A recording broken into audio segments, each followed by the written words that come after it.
Mr. Mayor, what a pleasure to invite you here today for this interview. I want to thank you on behalf of UNM, its faculty and its student base for your time.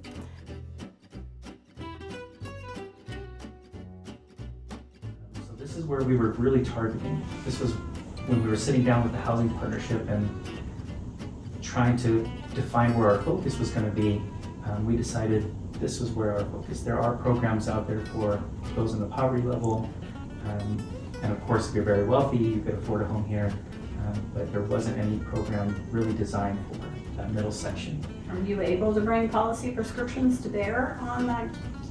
Unfortunately not. We are trying to work within the system, which is why we didn't seek money for affordable housing. We sought money through capital outlay. It means we can put money towards infrastructure and help support developers to bring their costs down.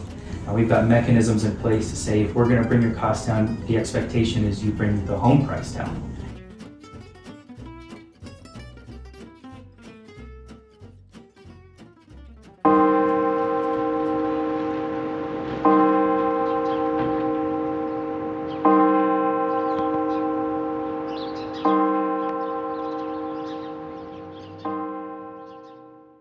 A statement that I'm going to put out of Taos resembling a failed society.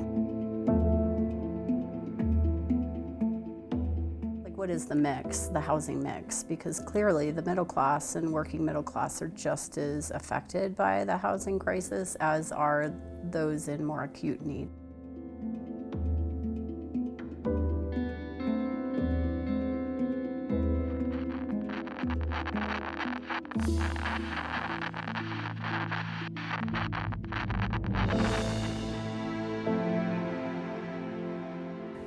We have a project identified, largely it's Chamisa Verde, which was a town-owned property that was an affordable housing project many years ago that never really got off the ground, in partnership with some other landowners nearby to create a very large housing project. Why there hasn't been much emphasis placed on workforce housing?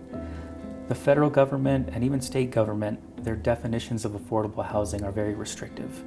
They use AMI, which is the area median income, to define what is affordable and what is workforce. And because we have such disparity in Taos where our home values are very high, but our incomes are very low, the AMI threshold creates opportunities for people within the poverty level, but not a lot of opportunities for people who are teachers or nurses or staff here at UNM.